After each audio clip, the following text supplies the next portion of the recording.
That may be a problem for us. All right, well, that's okay. We'll just keep it live. We're good. No one's going to be watching it live anyway. It's great to speak with you. Thanks for Great to having speak me. with you. Bear with me. I need to fix something real quick. Sure, I sure. just realized my headphones and mic are goofy. Okay, just give me one sec here. Nice to meet you, by the way. Nice to meet you as well. Okay, I don't know why I pushed go live, but oh well. Uh, everything looks good. Thank you for. Well, we're not. I mean, we're technically live, but no one's watching. So, I'm excited to have you on.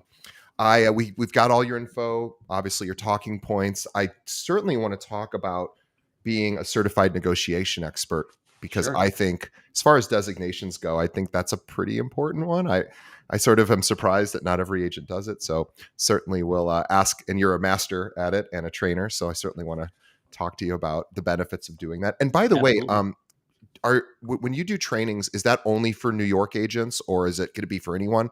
No, it's especially now because we've taken the platform and most of our classes now are online. They're virtual classes. So I teach nationally. Yeah. Awesome. Yeah, I want to say that like the organization is like out of the Southwest somewhere for certified negotiation experts. You're right. It's out of Phoenix. Yeah. You're Gotcha. right. I had some You sort of got it. idea that it was there. I don't know why I knew that, but Yep. cool. We'll definitely talk about that. And my first question, by the way, and again, anyone watching us live, I went live a few minutes before I should have. My apologies, so you can get a little behind the scenes of how we Exactly. do before. Yeah, it's not that exciting. You may want to go get a sandwich or go to the bathroom. But my first question is going to be, how did you get into real estate after I introduce you? And then people like to hear the origin story, and then we'll kind of get you up to present day. And then we'll talk about everything that you want to. Quick question, Eirik. I have a few questions. Do you want me to refer to you when I introduce you as Eirik Davey Gislason or just Eirik Gislason? Eirik Davey Gislason is good. Yeah. Perfect. Either one. I'm licensed as Eirik Gislason, but Eirik Davey Gislason is my married name. So perfect. There you go. Love it. Cool. I only because I was watching a video of yours and it wasn't on the video. It was like an older video, and I was like, okay, maybe. I wasn't sure. Yeah. And then as far as what you want me to promote for you, which of course I'm happy to promote anything. Is there like a social media channel or two that you want me to promote, or website or? Yeah, my website. I have a coaching company now, Archway Partners, which the website is archwaypartnersinc.com. So you can plug that. It's a real estate coaching company. Awesome. And then for my content online, at Eirik the Expert, YouTube and Instagram is where I post most of my content. And the handle is the same for both, Eirik the Expert. I'm sorry, you said YouTube and Instagram? Yeah. Awesome. Cool. Awesome. All right. And you got it. I don't know how you got my name, Gislason. It's not many people get it on the first try. I would love to tell you that I figured it out myself. I found a YouTube video at the very end of the video. You say your name. It's one of your CNE videos, and I was like, right. Oh, thank God, because there's a trend in realtor videos to show the name and not ever say it. That's been a trend for years, and so your videos were following that trend. I'm like, oh, I just hope I could. And I was going to look it up and online, but I didn't have to. So what is that? Dutch or it's Icelandic, actually. Oh, Icelandic. Yeah. I would not have guessed that, but I guess it makes sense. So is your family originally from Iceland? My dad's side. So my grandfather was first generation. So wow. I grew up in Minnesota. So my connection to Iceland, although I'm going there in September for the first time with my dad and my brothers, but my connection to Iceland is very much through my dad and my grandfather and other family members. Yeah. Well, Minnesota's not too different, I guess. Well, no, it's actually Iceland's more Iceland's easier to deal with than Minnesota. Yeah, exactly. Yeah, but there's a reason why a lot of Icelanders ended up in Minnesota. You know, they're farmers, and they could deal with the cold weather and all that stuff. Well, I'm going to introduce you to the greatest Icelandic musician that I know. And I met him when I went over there just randomly. I went over for New Year's Eve. 5 or 6 years ago, which was awesome. And he played the New Year's Eve party that I went to, and I just be some local guy, whatever. His name is Svav. I'm going to send you his stuff. Svavar Neuter is his name. And he is he's like the greatest thing Iceland's ever produced musically, in my opinion. And he is well loved in that country. So if he is performing while you are there, you have to go see him. He's literally that good. He's a singer-songwriter, genius, total genius. If you ever saw the movie Once, which was about a man and a woman who the guy was an Irish folk, like a guitar player, kind of wanted to go after his dreams but never did, and then he meets a woman who's a piano player from somewhere in Eastern Europe, but they meet in Britain or Ireland. I can't remember where they are. Anyway, it's a great movie. Well, anyway, Svavar Neuter teamed up with a woman in that movie and wrote some amazing music with her. And anyway, I'll send you a whole bunch. You're gonna be blown away. It's so good. If he's performing when we're there in September, I will. Both of my brothers are musicians. They were in a band together, so live music is something that we will seek out while we're there. So if he's there. He blew me away when I was there, and I got to go over and meet him in between his set. He went to use like the bathroom or something, and I was like, dude, you're really, really good. And I was like, can I get your music online? He's like, yeah. And I think he just never has really broken in the United States, and he's so good that he should be popular here. So I'm like, if you ever do a tour, I'm like, come to Chicago. But we'll see if he ever makes it. I mean, he does tour, just not here yet. Yeah. But anyway, sorry, but you're gonna have a great time. And then tell him the connection. And yeah, that's super funny. Well, you're gonna have a great time with your family. That's how much fun is that? Yeah. Okay, cool. Well, here we go. All right. Let me just make sure everything looks good. All right. You can hear me, okay? Everything. You sound great. Okay, great. Yeah, no, you're a teacher, so you're good at you know how to present. I have my setup, it's nice. I get everything ready. I know exactly where I want it, and yeah. Oh, and we'll make sure that we absolutely promote Archway Partners Inc.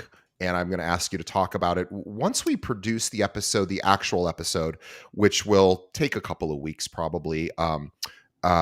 We'll obviously send it to you. We'll publish it everywhere online. Also on all the social channels. And then I have a team that'll go through and look for like sort of meaningful short moments and put them into real style clips. We'll publish those on all the channels and tag you and all of that. Also, we'll email you saying, here's all the places we tagged you. So hopefully that'll be some good publicity for your show or for your coaching company. And then also we will, what else was I going to tell you?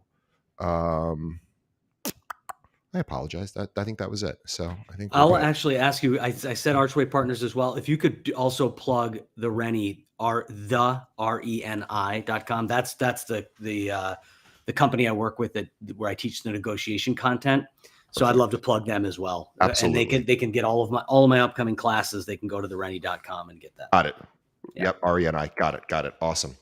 Here we go. All right. I think we're good. All right. Here we go. So, and by the way, I'll put I know what I was going to tell you. Once we finish this, then in the next couple of weeks, I'll put a proper intro, music. We have sponsors, we'll have commercial. At some I've been listening to your podcast. So. Oh, okay. Yeah. Wonderful. Thanks. Yeah. Oh, also, are you looking for any agents in your own practice to grow your practice? Because I want to make sure we mention that if you are. Yeah, I have a team. Yep. I have a team and I just recently started building my team. So absolutely. I'm always open to having conversations with new agents. And one of the things that I pride myself on as a team leader is my coaching, my expertise in coaching and instruction and teaching real estate. So I'd be happy to chat with anybody who's looking to join a team. Yeah.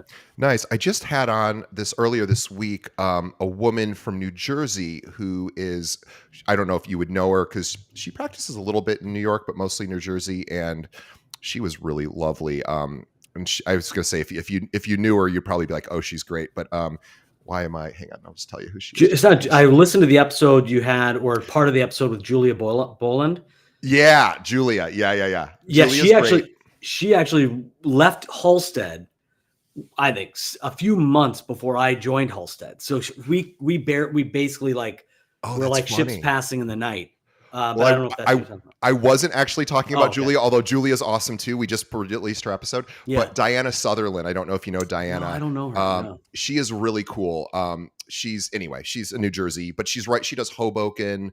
She does what they call the Gold Coast, I believe. I Right. didn't know it was Yeah. called Gold Coast, Yeah. but Hoboken, Jersey City, etc. And she's like big with developers. That's kind of her shtick. But Got it. she's a really cool woman if you ever get a chance to meet her. I'll have to all right. seek her out. Yeah. Cool. All right, here we go. Let's do this. Oh boy. Okay. Here we go. Okay. Today on the show, my guest is Eirik Gislason. Sorry, I'm going to take two. Boy, my goodness. Today on our show, we have Eirik Gislason with Brown Harris Stevens in New York City. Let me tell you more about Eirik. Now, Eirik Gislason is a master certified negotiation expert. He's also a national instructor for the Real Estate Negotiation Institute and founder of Archway Partners Coaching. Now, in addition, he's a practicing associate real estate broker at Brown Harris Stevens with 17 years of experience in residential real estate as an agent, manager, trainer, and director of sales. Eirik is a well-known speaker, panelist, podcast guest, and contributor on the subject of collaborative negotiation, value proposition, and persuasion. He authors the blogs Unreal Estate and Growing the Pie, and you can follow and subscribe at Eirik the Expert, which is on all the social channels, in particular YouTube and Instagram. We will have links to that in the show notes. But to see his video content on social media, Eirik is also originally from Minnesota and lives in Queens, New York City. I'll actually be coming to Queens in a month. Maybe I'll ask for some advice before I go to the U.S. Open. And with his wife and 2 daughters.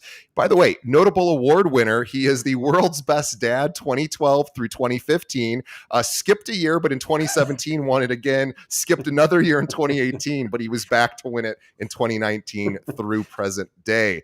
Please, I'm going to give you a couple of things to follow Eirik on. All of these things are really cool and interesting. So please listen. We will have links to all of what I'm about to say in the show notes. But go to his coaching company for realtors, which is called archwaypartnersinc.com.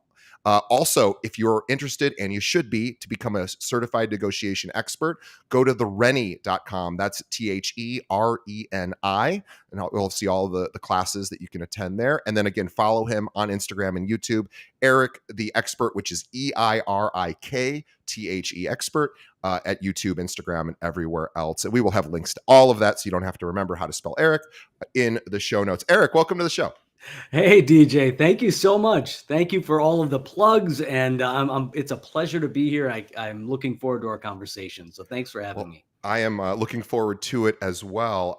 I would like to start, I guess, at the start. So I do that with almost all of our guests, but I am really interested, especially with somebody who's been in real estate for almost 20 years now. How did you get in and why? Well, I love telling the story, and many of your guests, as I listen to your podcasts, there's, it seems like we all have these strange ways of finding real estate. It's not something that seems like is the beginning of our path as we grow up and go through school and into college. So I actually moved to New York City to be an actor back in 1998, after graduating from college and starting a theater company in Minneapolis before moving to New York. So I had dreams of becoming an actor. I was an actor in New York for about 10 years. I did the tour thing, and I did regional theater and commercials and voiceover work. And then I met my wife, and doing a regional theater job in Roanoke, Virginia. She was a dancer. I was a character actor and a singer. And shortly after that, I think I realized that the theater world gave me what it was going to give me, and I found my wife, and I needed to make a change. I was not a successful actor. I was not making a great living doing it, and so shortly after getting married, I was recovering from a knee injury, from knee surgery, and I was temping. I couldn't work in restaurants anymore because of my knee. I was not acting, and I met somebody who was at a temp job, but was also taking phone calls for real estate. And he's the first person that actually gave me a real kind of behind the scenes or under the hood look at what real estate was without sugarcoating it, without making it into this fantasy. And he said, look, you see, I'm here at this temp job because sometimes, the money is flowing and sometimes it's not. I'm trying to go to law school. And so you do what you have to do. But here are the skills required. And here's what would make a good real estate professional. And I left that temp job thinking, I think this is something I would be good at. And so the next week I signed up for pre-licensing. In New York, the pre-licensing process is ridiculously easy. It's a little bit harder now than it was, but it was a couple $100 and 45 hours worth of classroom work and then taking your tests. So 2 weeks later, there I am. I'm a licensed real estate professional looking for a brokerage. And I was lucky enough to align myself with a company, a small company that was really good at helping generate and acquire leads for their agents. So I didn't have to do the whole Craigslist thing, getting my own leads. And I was able to hone my craft working with a lot of clients because I was given opportunities. I was given at-bats, as we say. And so I spent 10 years at that company, 10 years at that firm before then leaping and going back into brokerage after being a director of sales and development for 5 years. So I grew with that firm. They were a small firm, and I grew that firm in management and then went back into the field as an agent. And then shortly after that, I was introduced to the Real Estate Negotiation Institute. So I had 10 years of experience in the business, and I took a continuing education course on collaborative negotiation through this company, the Real Estate Negotiation Institute. And I left that class completely blown away by the content, blown away by the style of the teaching, blown away by everything. And I shortly thereafter contacted Tom Heyman, who's the founder and CEO of the Real Estate Negotiation Institute. And I said, I think I need to coach for you. I think I need to be an instructor. So that started my journey being a master certified negotiation expert and a national instructor for the Real Estate Negotiation Institute, which I've been doing now for almost 8 years, while also having a full-time real estate practice at Brown Harris Stevens. Wow. And we should mention too that you have a coaching company for real estate agents, Archway Partners Inc. Tell us a little bit about that. Well, it's interesting, Mike. I was doing, when I teach my courses, my negotiation courses, I always inevitably have a few agents who want some additional coaching, who want some additional help. And what I started doing was doing more mentorship, consulting. I called it coaching, and it wasn't. And it wasn't until I went on the journey of actually going through a coaching program. I went through a program at Coach U for several months, and then got my own mentor coach, so that I could really learn what it is to coach, what it is to walk alongside someone, support them, and be more of an accountability partner and a support for them in their journey. What is it that they want to achieve? What is it that they want to do with their real estate career? What are your core values? Where have you been? Where are you? And where do you want to go? And when I really started to understand my role as a coach, it became this beautiful marriage, because what we talk about in the certified negotiation expert designation courses is this idea of value proposition, right? The cost benefit analysis. And what are your benefits? How do you develop that value proposition? How do you understand what you have to offer any decision maker, any purchaser, any landlord, right? So that's our jumping off point. That's our tangent point, the value proposition. And when we look at that through a coaching lens, there are so many places we can go with that when we understand who we are, when we understand what we offer, and then how do we tailor that to each and every client. So that's where Archway Partners, the idea of the archway, the doorway, and walking through to new possibilities came from. And now I've had my coaching company for about 18 months now. That's incredible. Congratulations on Thank you. that. I was thinking, if I were an agent in New York City, one of the, and really anywhere, but specifically because you practice in New York City, and I want to talk about what the benefits are to becoming a certified negotiation expert, and why collaborative cooperation is really, collaborative I apologize for the term that you use that I Oh, can't. cooperation fits right in there. So no, Yeah, no worries. Yeah. I was thinking a couple of things I want to talk about with that, because you've sort of sparked something that I hadn't thought of before. But I do want to mention before I get too in depth, and I always forget to mention this, but if you are an agent in the New York area, New York City in particular, Erik's team is always looking for talented agents to, add value and where they can add value to you. So I was thinking as you were talking, if I was looking for a team, one of the things that agents, I think these days, just behind the scenes for a lot of people, if you're not sort of even haven't figured this out yet working as an agent, a lot of times the managing brokers of firms have a lot of responsibilities. They have to recruit talent, they have to retain talent, they have to do all the operations and the compliance, and they have to also coach and train. Mm-hmm. So over the years, what managing brokers have kind of figured out is, if we have some really great teams, sometimes the teams can help take over some of those responsibilities, specifically around training and coaching, right? Makes sense. Right. And Erik is a professional coach and trainer and a certified negotiation master trainer. So if I were an agent and I was like, I'm not quite getting the love and training and support that I need at my existing firm, I would be reaching out. So definitely reach out to him. Again, easiest way is just find him online. You can find him at Eirik the Agent. Again, that's EIRIK the Agent. I'm sorry, Eirik the Expert rather. Eirik the Expert, Instagram, YouTube, etc. We'll have links to that if you are thinking this is the year for where a lot of agents are moving. So I'd be remiss if I forgot to mention that. But here's what I really wanted to. Thank you. You're welcome. Here's what I really wanted to ask you. While you were talking about collaborative, this sort of collaborative training, I was thinking, as you go into negotiations or when you go into a deal, I would think that the vast majority of agents who haven't been trained on value proposition are probably just thinking about their own wants and needs and thinking, how do we get what we want, without thinking, as you were saying, sort of understanding the holistic deal. What does the other side want? What are their motivations? Right. What are they willing to just sort of negotiate and bend on? And I think that is such an important skill that really isn't hardly taught anywhere.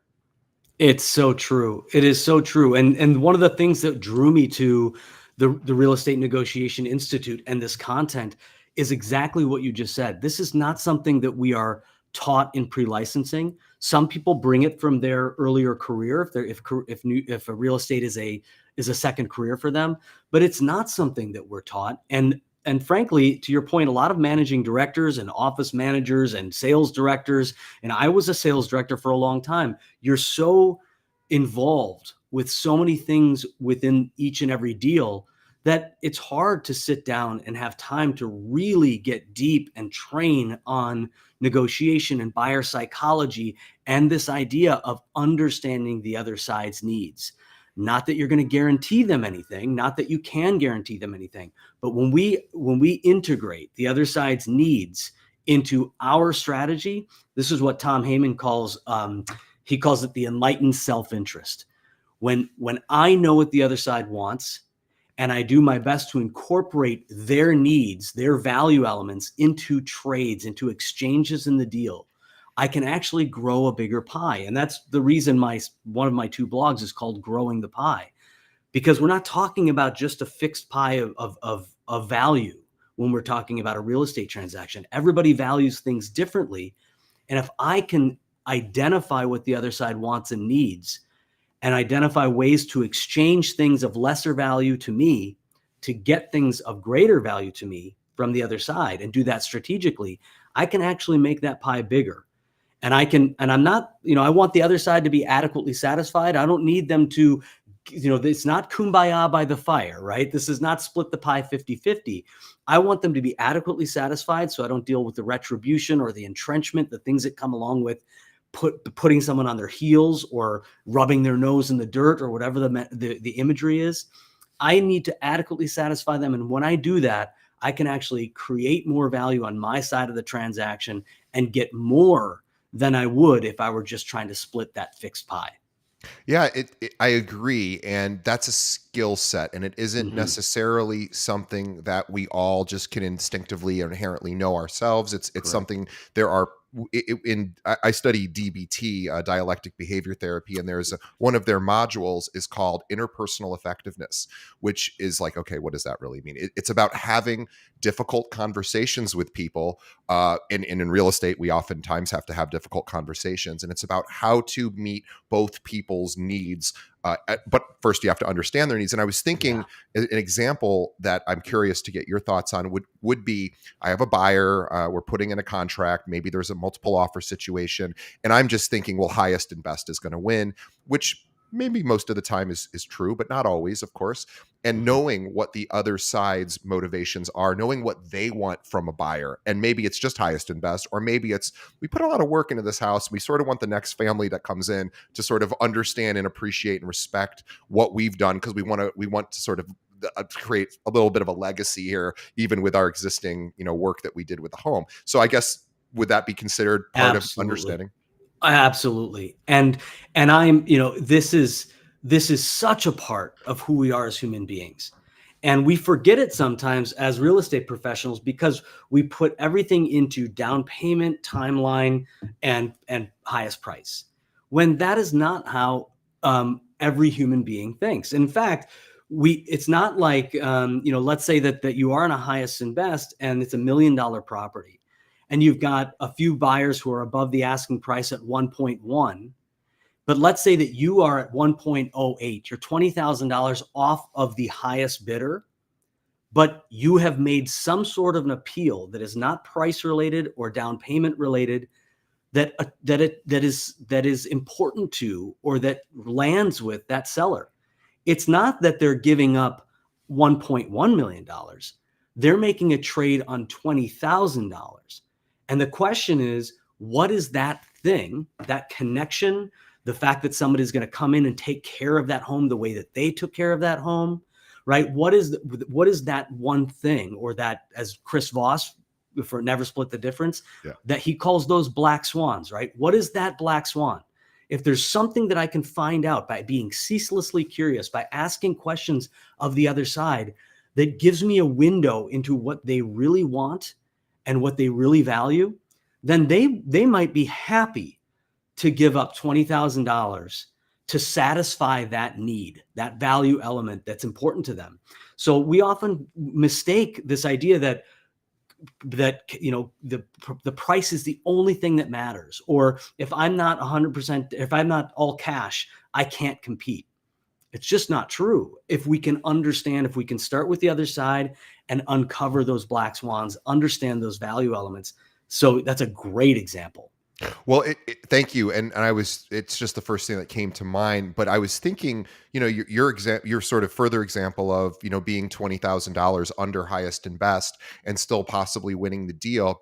It's really an important thing, because most times the other side isn't going to be able to go out and spend that 20,000 as cash. It's probably just going into the next property, and odds are there may even be a mortgage on the next property. So that's just all going into an extra $50 a month or something, and right. in payment. It's kind of a nothing. If it's only looked at as highest and best, then maybe that will make the difference. But understanding that, we're coming in a little bit under, but I sort of have an idea of what the owner wants, and and being able to meet their needs in a different way and still get your clients a little bit less than maybe what everyone else would have paid. I love all of this. And again, to me, these are all skills, and we are not taught about these in high school.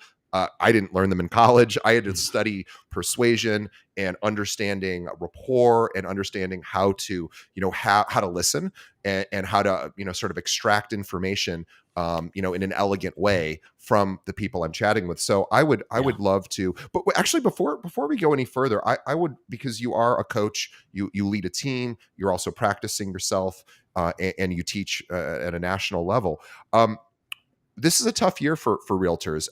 I did meet somebody last night at a party, one of the top agents here in Chicago, who said he's up 50%, and he's the only person I know.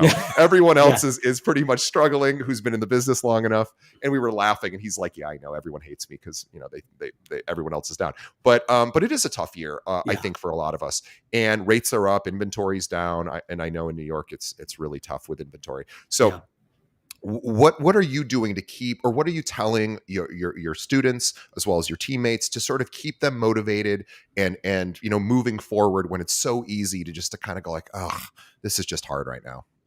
Yeah, I really do believe that we have to have these conversations with ourselves about how are we going to move from where we are right now to a market that we know is going to get better, right? So first thing is to understand that this where we are right now is temporary. The question is, can you last through that time? Is that an easy thing for you, or is that a hard thing for you? Are you on your last dollar and not earning a living for another 3 months?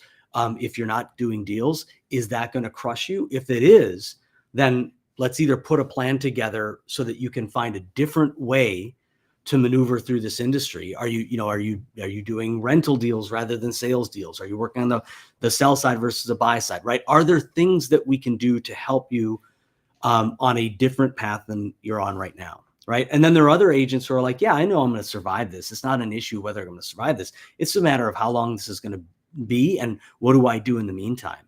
And so what I tell agents is, first of all, and this is a almost cliche because so many people are saying it, but it's absolutely true. This idea that this is a skills-based market, right? Yes. I've been listening to some of your other podcasts, and you're talking about that, the people running through 2021 and part of 2022. You could just throw a sign in a yard and you've got 30 people making offers, right? It was a market that did not require as much skill, certainly required skill, but didn't require as much skill as the market that we're in now. Right now, not only are you competing to get that next listing and find that next buyer if you're on the listing side, but you're competing with a smaller amount of business and agents all fighting for that business. So how are you going to get a bigger piece? To your point, this agent who's up 50%, how do you get a bigger piece of a shrinking pie?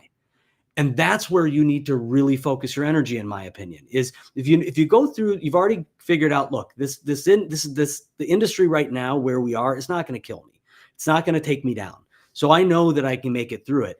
Now the question is, what do you do with this time? And if you can focus on getting a bigger slice of that shrinking pie, that's going to give you a goal to actually maneuver towards or move towards. So you start doing things like understanding in a more deep and higher level way the idea of negotiation, of buyer psychology, of actually going into those pitches, and instead of getting 1 out of 3 or 1 out of 2, you're getting every one. How are you going to increase your odds of getting each deal? How are you going to build loyalty with each and every buyer so that they end up being a deal rather than losing buyers here and there as you might be accustomed to doing? So how do you maximize the business that you do have and make sure that you win each and every time, right? This goes back to the highest and best too. They're going to still be highest and best, but if you're more prepared, or if you can prepare your buyers better, you're going to find yourself on the winning side of that highest and best more often than on the losing side. And one of my old bosses used to call this spilling milk, right? When we're busy, when we have a lot going on, and we're just trying to keep everything, in our hands as we run forward, we are spilling milk left and right, but we don't really care about the milk that spills, because by the end of the time we're stopped running, we still have enough milk to drink, right? We're just constantly going, going, going. Well, in a market that we're in right now, we don't want to spill milk. We want to make sure that we have as much milk. There may be less milk in the glass to begin with, so we don't want to lose more milk. And we can end that same journey with the same amount of milk. We just haven't spilled a lot of it. And that's what I usually teach people in this market is, look, let's figure out how you're going to make it to the next level, because there will be another great market on the other side of this. But we do need to enhance our skills and create an environment where we win more often.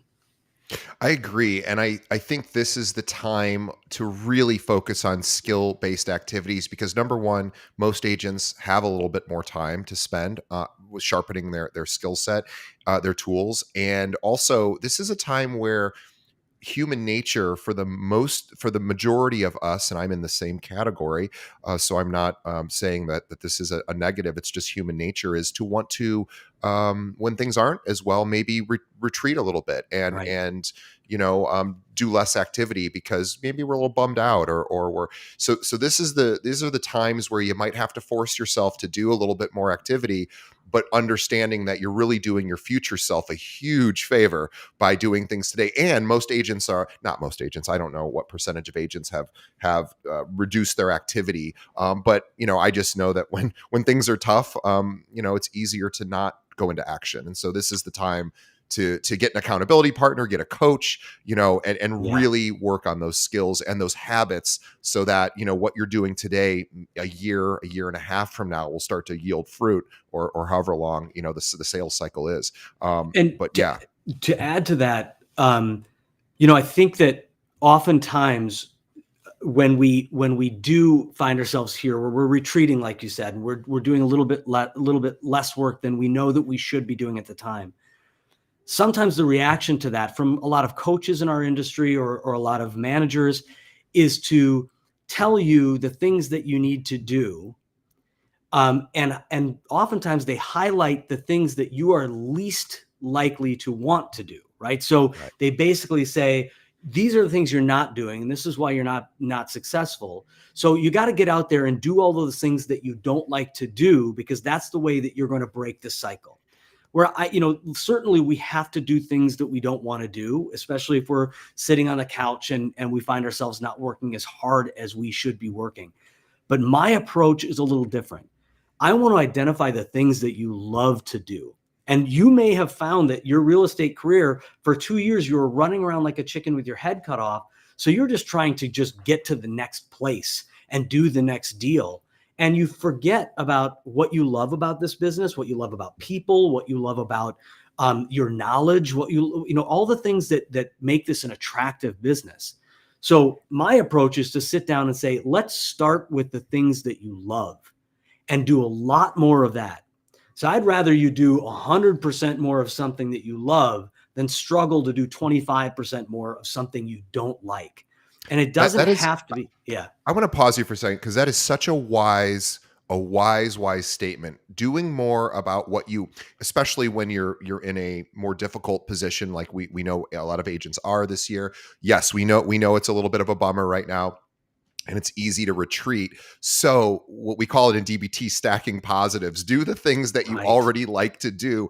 And here's why. And I'm not trying to teach Eirik anything. Obviously, he already knows this. I love it. The only reason I'm mentioning this is I just learned this. So Gallup, the people who do lots of polling, they're a big polling company, as a lot of people know. They have this strength and weakness finder, and we had a professor from Northwestern come in who's trained, and she assessed our strengths and weaknesses, and I think there was 38 of them. Mm-hmm. And she goes, whatever your bottom 5 are, don't even try to improve those, because she's like, the data is really, really clear that you can't.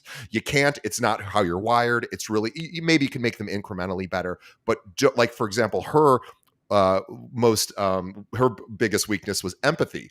And she goes, it's kind of funny. I wish I was empathic. I'm just not. It's how I'm built. So I don't try to pretend that I'm empathic. I try to focus on all the other positives, things that I do have as strength. She goes, so if you come to me for empathy, you're probably not going to get what you need. But she goes, my partner is very high in empathy, and so she sort of balances, her wife balances it out. But the point is know what your strengths are, know what you like to do, because you're right, it's much easier to get into action with the things that you want to do and you like doing, and then you can build from there. Exactly. It's funny, the Strength Finder, the Gallup strengths, their system, my brother and I are building online content for my coaching company, and he's a certified Gallup strengths coach. That's funny. Oh, yeah. What a small world. Yeah. It's a great assessment, and they're right on. I mean, this idea of not doing the things that you don't excel at, but understanding, and this is great for interpersonal relationships too, as well. Right. I mean, when you are a manager or a coach or a team leader or just an agent having interactions with clients, when you can look across and identify, when you know what your strengths are, and you can start to identify potential strengths or strengths that the other side has, Then you start making connections. Or if they have different sets of strengths, you then can understand why. If you've got somebody who's low on empathy, or empathy is one of their lowest strengths, you can start to understand then why or how you need to communicate with them in order to have a more successful relationship, rather than always butting heads because your strengths are completely different. Yeah, it makes sense. And also, like you were saying, assessing the other person, especially like during presentations. You talked about buyer and seller presentations. And I think so many of us think about first, okay, we got to learn a script. We got to know what we're going to do when we get there. And realistically, we're probably doing the same kind of pitch every single time because we've committed it to memory. We've done it hundreds of times, maybe, if we've been in the business long enough, and it has a certain success level. And we're like, hey, I do close one out of every three listing presentations I do. But if you're doing the same exact listing presentation each time, there's probably a missed opportunity there to get some feedback from the person on the other side of the table, and then adjust your strategy to better meet that person's needs, which probably means not doing the same presentation in an exact same way every single time. 100%. And this, I actually have a course that I teach through Archway Partners called The Decision Makers. And it's all about, so going back to the first thing we talked about, which is starting with the other side, identifying the other side's needs. Who are they, right? So when we do a value proposition, we have to separate make a huge distinction between what value proposition is and what a pitch is, right? We do a listings pitch. We call it a listings pitch. It's really a value proposition. The pitch is something you give in an elevator. It's generic. It could be to anybody, right? It's that thing that sells your product or service the best. Whereas a value proposition is something a little or vastly different, in that value proposition must be, in order for it to be at its most effective, it must be tailored to the decision maker to whom you are pitching. So are they an assertive driver? Are they a collaborative feeler? Are they an expressive humanist? Are they an analytic thinker? What type of buyer is this, or decision maker is this? And how are they best influenced, right? Are they data driven? Do they love stories? And this is a huge aha, I think, for any negotiator, is that when you go in and you've tailored that pitch, you know exactly what you're going to say, when you're going to say it. It's basically a script. You're forgetting the most important part: who the client is, right? Who are they? And if you can hone that skill of identifying different buyer types, or different, as I call them, decision maker types, you are going to find all of these new doors open up. And now you have this menu of benefits. And just like looking at a menu in a restaurant, you can start to pick the 5, the 6 benefits that convey the most utility to that specific decision maker. And you will find that your hit rate, your success rate is off the charts, because now the person across the table feels like you're speaking directly to them, and that you've got a window into their heart, their mind, their soul, whatever. You're just so much more impactful and persuasive when you know who it is that you're dealing with. And it's more intimate. And when I mean intimate, I mean connecting, because you have taken feedback from the other person. You are then processing that yourself and making adjustments to fit that person's worldview, their beliefs, et cetera, their values. And I think, if we think about this, because I hear realtors talk about this all the time, which is, I don't like selling to a certain type of individual. I don't like selling to an analytic person because all they want is the numbers. It's not emotional. Other people love it. My point is what if you could learn how to speak their language? That's right. Maybe you'd enjoy working with those agents or those clients more, but more importantly, maybe you'd just be more effective at it, which means you'd close more deals, whether you like it or not. You're still going to come across people who have the same sort of way they process information and make decisions. Like you were saying, the decision making, sort of understanding the decision makers and the strategies. And then wouldn't it be cool to go into a listing presentation or buyer presentation, having like 5 or 6 different styles of pitches, and then knowing, oh, this is this kind of person. I think I'm going to push the conversation more towards this, because I know that this tends to sort of, tickle the ivories of that particular, thought process of that individual. that is incredible power, as opposed to just going, Totally. oh, it's another one of these analytics people. I don't know how to do this. 100%. You're absolutely right. And in coaching, we call that flexing, right? So I can flex my approach to meet that person where they are. They're not being a jerk, whatever label we put on them. They're a jerk. They're irrational. They're crazy. We put all of these labels on people because we don't know how to connect. Yeah. So what you're saying is absolutely right. If we can flex our approach and go, okay, this is an assertive driver. They don't want to have a personal relationship with me. They're not going to ask me about my family and my kids and where I went to college. If they do ask me where I went to college, it's going to be to vet whether they believe the college that I went to is suitable for their needs, right? Mm-hmm. And if I understand that about them, they're not mean. They come off as your typical negotiator, very competitive negotiator, but everybody acts in their own interests. And their interest is to hire the person that they believe is going to do the best possible job for them. They don't want a shrinking violet. They don't want somebody who's going to wind around telling stories or use puffery or BS them on the answer to a question they don't know. They want you to be direct. They'd rather you say, you know what, that's a great question. I don't know the answer. Or that's a great question. I know that you're going to want specifics. You're going to want details. I understand that. So before I answer the question, let me get you the specifics and the details that I know that you want so that I can give you an answer that's going to satisfy your needs. Imagine if our agent said that to us, we were a buyer or seller and we were an analytic, and our agent said that to us. It would be like music to our ears. And now all of a sudden that trust component is going through the roof. When you didn't think you could build trust with that person at all, you didn't think they would trust anybody. And now all of a sudden you've connected with them on their level. And so now they start to, that trust factor starts to go up and up and up, and you change the relationship. Yeah.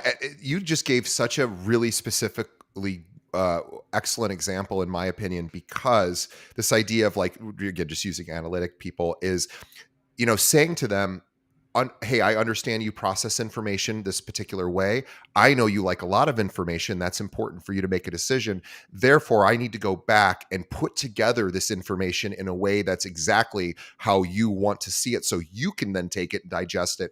And people who are analytic understand that putting that data together takes time. So it actually gives you, on the other side of the deal, a lot less pressure to come up with the answer right then and there, which probably isn't going to be sufficient to satisfy their curiosity, because unless you're just an encyclopedia of information and you're able to present it in the way that they want, but probably they want to look at something. They probably want to hold, or at least look on a screen and see that you've put some work in, so that they can be like, this person speaks my language. It's actually brilliant because it's a win-win for everybody. It lets you off the hook a little bit to feel like, oh God, I don't know the answer right now. You're going to, and you're going to say it to them in a way which most of the time they're going to go, hey, that makes sense. Just get it to me in the next, day or two. And that would be, I'll digest it. 100%. And DJ, you said, like, the thing you said about they'll want the time to go through the data, the research that you prepare. And this is where these moments where we understand that there's a different way of doing things come from, right? So if we are the kind of person where we're like, well, I feel like I need to get everything to them immediately right now. So if I say I'm going to take some time, I'm afraid they're going to be upset with me. Well, if you really understand an analytic thinker, then you'll know that they're very slow to make decisions. Once they make a decision, they commit to it and they're full bore.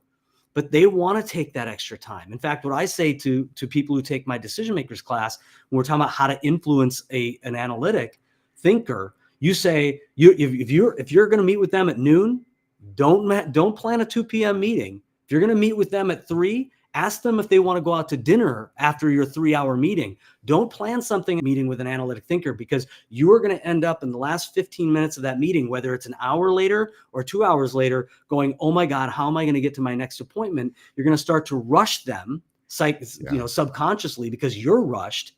And then you ruin all the relationship building, and all the trust that you've been building for 2 hours goes out the window because you got to get out the door to another appointment. So if you're going to meet with an analytic thinker, set the entire morning aside or set the entire afternoon aside. They may not need it, but you're not going to ever feel like you are rushing them to a decision. And to your point, that with the data, they will accept the fact that you need time to put together the data and the research and the way that they want to view it and the way they want to consume it. And if they believe that we're on a tighter timeline, they will let you know. Absolutely. And these are things that, again, we know our own worldview, we know our own processes for making decisions. Well, some of us know, and others of us maybe aren't as clued into our own ways in which we make decisions. But this is really a skill set and a knowledge set that you need to consider adding, because it's only going to make every interaction you have with a client or the other side of a transaction go hopefully more smoothly, because you're going to be able to identify there's key identifiers in the way people speak, in the way they reveal themselves to you, which sometimes is conscious versus unconscious. There's lots of cues that somebody who is trained on how to identify these cues, verbal cues, nonverbal cues, that we can actually start to paint a picture, maybe without the person even necessarily being fully aware that we're putting them in a category. We're doing it because that's how human beings classify things. But it's how we can make adjustments and say, oh, this person's starting to fall into this category. I'm getting a better sense of what they may want to see or hear. So all of this it's all skills. And these are things that I can almost assure you, you probably haven't been taught unless you have sought it out on your own. And so this is a great point to remind everyone who's listening. If you're an agent in the New York area and you're looking for a team with this kind of information that they can impart to you, or if you're an agent from anywhere in the country that's looking to get some coaching, Eirik would love the opportunity to speak with you. His coaching company is Archway Partners, Inc. And of course, his team over at Brown's Harris Stevens is always looking for agents in the area to possibly join up on the team as well. So please check those two places out. Eirik, I wanted to ask you too about what were there. Now, actors are taught how to do this. In your background's in acting, so I know there's different styles of or different philosophies of acting. There's sort of the Strasberg. I only know a couple. I'm not an actor, but there's a Strasberg method. There's method acting. I think that's Strasberg. But there's Uta Hagen. There's a few of them that maybe, you guys, these are some good pulls right here. I'm well, my knowledge is very shallow, so I know that's it. That's all I know. I don't know how to do any of it, but this is important because I was listening to some actors talking about how they really pay a lot of attention to the other actors in the scene to then get cues on how to then react, what to do with their hands, just how to sort of be in the scene, but really sort of memorizing their own lines if they have them, to then forget them so that they can be present for whatever's going on in the scene, and understanding that there's an interpersonal play between the actors who are, not just reciting lines and walking here and there when they're supposed to. Yeah, absolutely. And now keep in mind, I'm a real estate agent, so you may not want to trust my acting advice because it didn't work out so well for me. But no, you're absolutely right. We always say acting is reacting, right? And this is the same thing. This is one of the skills, I think, why you see a lot of actors who end up in the real estate world, because one of the attributes, one of the skills they bring to this career is being able to read people or being able to react to people in a moment. And there is a skill to that. So certainly I think that, one of my junior agents on my team runs a women's improv company. This woman, so she spent many years. She was an actress and a singer, and now she runs an improv company. Well, this idea of, she loves role playing. So when we're talking and we're working through a situation, she's working with a client, and she's looking for some advice, I will present some options for her, some ideas, for her, and say, what do you think? What would you do?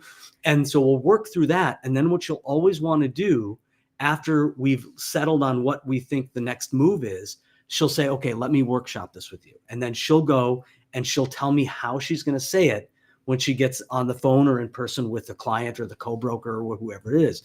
So she's constantly role playing so that it sits and it sinks in for her. So a lot of people, I would say that, I'm a big fan of role playing. In my negotiation courses, we end the certified negotiation expert, the core concepts course, with a big role play. We role play a deal, right? I got buyers, agents, and listing agents. They get all the backstory of their client. They know the subject property specifics and all the comps, and we have them negotiate a deal. And it's how we culminate all of this. It's the culmination of all of the learning in this course. So I'm a big fan of role playing. But if you are someone who knows an actor in real estate or who is hung out with an actor, if you can use them as a role play partner, get out of your comfort zone. And this is when we talk about the at-bats, right? You're going to hit more singles, hit more home runs, hit more doubles. You're going to hit more if you have been practicing before you step up to the plate. All right. That's just something we all know. If we're prepared to have that conversation, to deal with the objections, all of that stuff, if we're prepared when we get into a real life scenario because we've been role playing, our rate of success or our likelihood of success goes up significantly. So I would highly recommend to anybody, any of your listeners, if you're not role playing, if you don't have an accountability partner or a manager that will help you role play through scenarios, well, first of all, take my class. And then you'll be in the whole Rennie Advantage Facebook community, and you can role play with other certified negotiation experts. But it's a big, big help to be able to flex that muscle and to practice. Yeah, and role playing to me is, really the only way I know to practice it, because it's funny. We were just practicing. We were getting media trained at our local association here because I serve on some committees, and occasionally we are asked to do media interviews and things. So, and I was like, oh, I do podcasts. I know Right. I know how to do this. And so they gave us some tips and some things, and I went, okay, I kind of know all that. And then we role played, and I sat with a fake reporter who was pretending I was on screen for like a TV spot. And I said, I don't need to practice this. I got it. I know how to talk. I can BS my way through this. And about 30 seconds in, I was like, oh my God, I did not prepare at all for this. I am out of things to say. I thought I could wing it. And I've done 500 of these episodes. Doesn't mean I'm inherently a good interviewer or a good interviewee, but I certainly was like, oh, that's right. You got to practice. So practicing is everything. So even if you're, as Eirik is 17 years in the business, role playing is still great because it'll force you to do the things that you're not very good at, and cause you to, as you said, move outside of your comfort zone.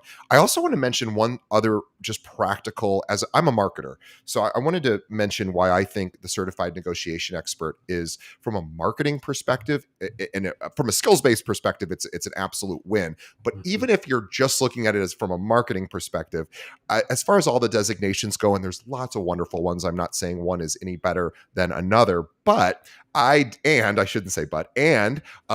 think the certified negotiation expert designation is a very marketable one, because it allows you to actually say, hey, I've got this thing, and only maybe 1% of all the realtors in the country have it, or whatever the percentage is. It's not much higher than 1%, I suspect. So it allows you to really differentiate yourself to arguably one of the most important skills in the game of being a real estate agent, which is, of course, negotiation. So being able to communicate that to a client, and say, hey, it's something that they can understand without knowing anything about our industry. And so there's just a really nice, it's very on the nose. It's exactly what it is. I'm a negotiation expert. And then you can actually talk about it in a way where I think it will help sort of differentiate yourself from other agents. That's right. And it sounds like you've been in my class, because that's exactly how we describe it, right? In some cases, the biggest value that some agents get out of my class, and I think there's so much value in it. There's so many things that you can take from this class, whether you've been an agent in the business for 3 decades or 3 months. It is a class that is accessible for new agents, but it's also high level for those who have been negotiating for several years. But sometimes what my agents get out of the class is a new way, to your exact point, PJ, a new way to convey this information to their client, to have the conversation, to explain how they strategize and how they work through negotiations, so that your client knows when they're no longer in the room, when they're no longer standing next to you, that you are going to be advocating for them, that you are going to be cooperative, as you mentioned earlier, cooperative but assertive, that you have a plan in place and that you're going to be able to execute on that plan. So just being able to convey your strategy to a client in a sound, cogent, effective way is very, very important. But this, I mean, the CNE designation, the logo, is also just a door opener, right? So when they see it, it's in your marketing materials, it's in your auto signature.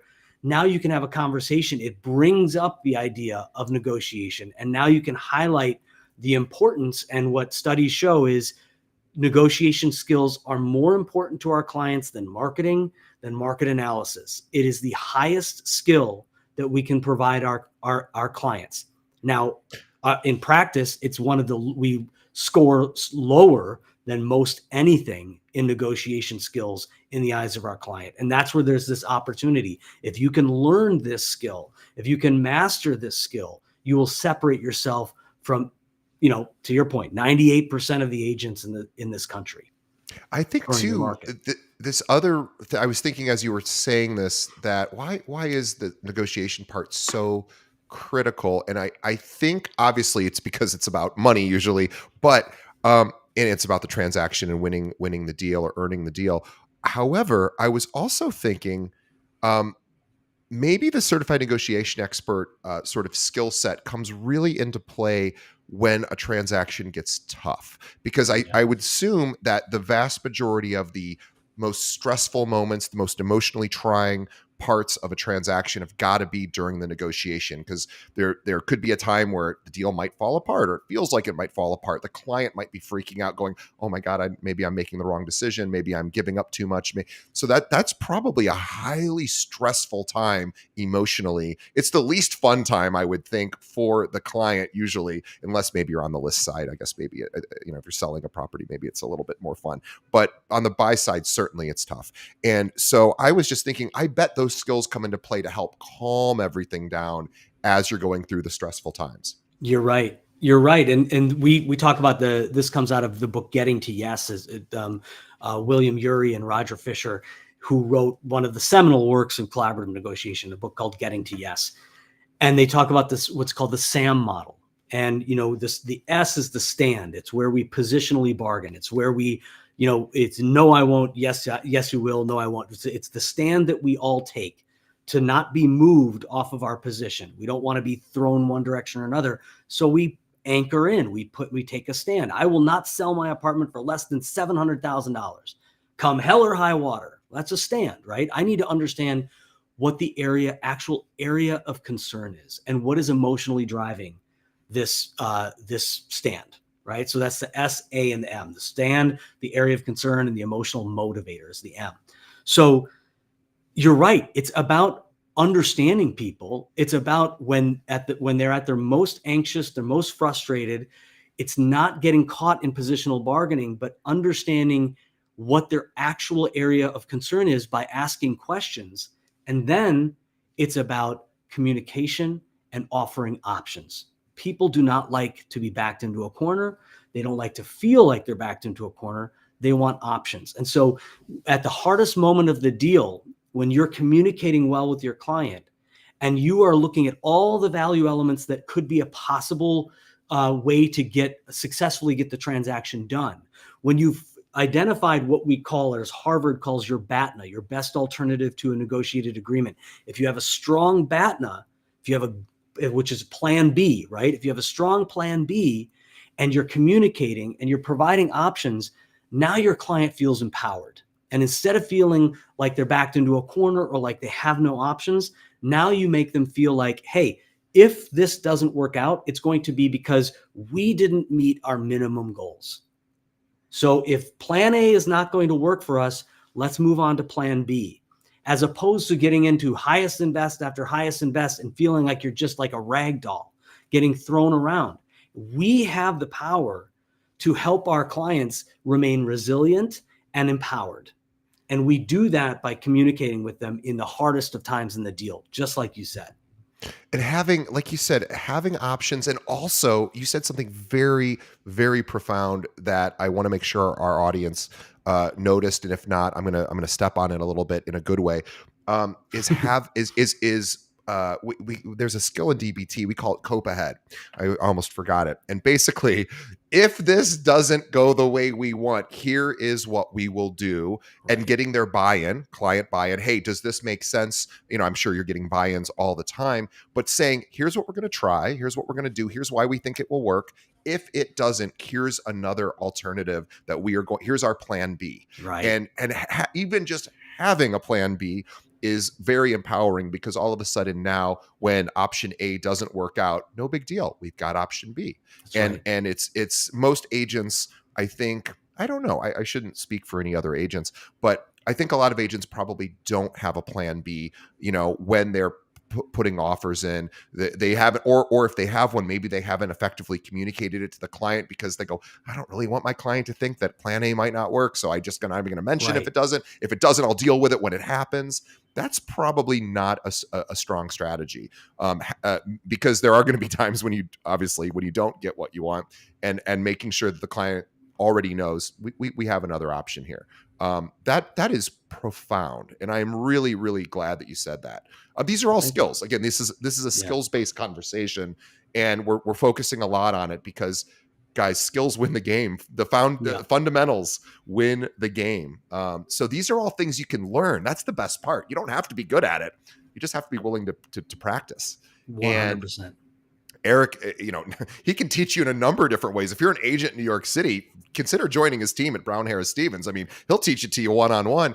He also, if you're not in the New York City area, which of course most of our audience is not, he can teach you anytime. So you can visit his website, Archway Partners Inc. I'm going to have links to all of this, and you can become one of his coaching clients.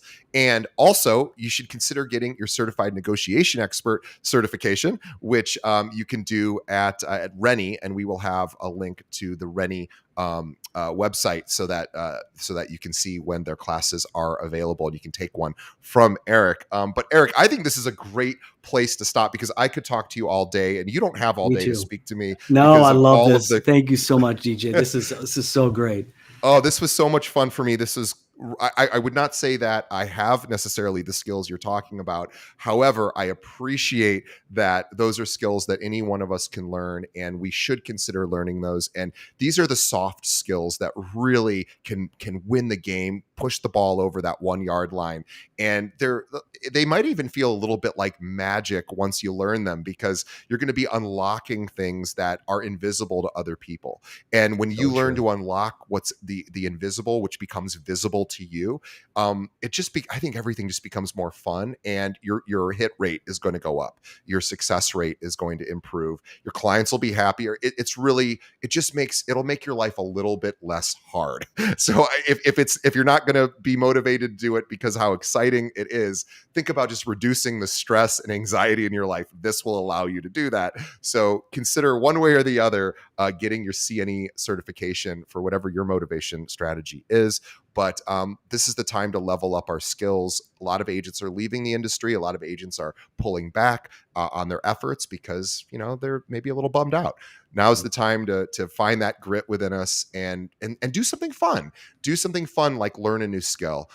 Do some of the activities, as Eriik said, that you do enjoy doing, just to sort of get you up and at them, and then consider adding in some of these skills. And let's all get a coach this year. Let's find a coach, because this is the time. All you ever have to think about is every professional athlete on the planet has a coach. So the very best athletes in the planet have coaches. You probably need one too. Let's get one. And even if you can't afford it, consider finding a way to afford it, because this is going to help your skills, and coaching is mostly about skill. So let's help develop everyone's skill. Consider getting your CNE designation. Consider working with Eirik directly, whether you're in New York to jump on his team or you're anywhere else in the country and you just need a coach. Get a coach. So we will have Eirik's information all throughout our description. Archwaypartnersinc.com is where you can learn about his coaching program. TheReni.com, RENI, is where you can learn about becoming a certified negotiation expert. And there's other designations they can teach you there as well. Eirik teaches with them. And please follow Eirik on his social media channels. Eirik the Expert, EIRIK the Expert, Instagram, YouTube in particular. We'll have links to all of that again in the description. Eirik, I really loved chatting with you. Thank you so much on behalf of our audience for coming on our show today. We appreciate you and your time. And on behalf of Eirik and myself, we also want to thank our lovely audience who made its way all the way to the end of this great conversation. Please, as always, the best way you can help us, tell a friend. Think of one other agent that could use this skills-based conversation, and please send this to them. In fact, send it to every agent that you know. We would really appreciate it, but just have to do it with one. That's all we ask. Helps us continue to reach more people. So thank you, Eirik, and we will see everybody on the next episode. Thanks. Thanks, DJ.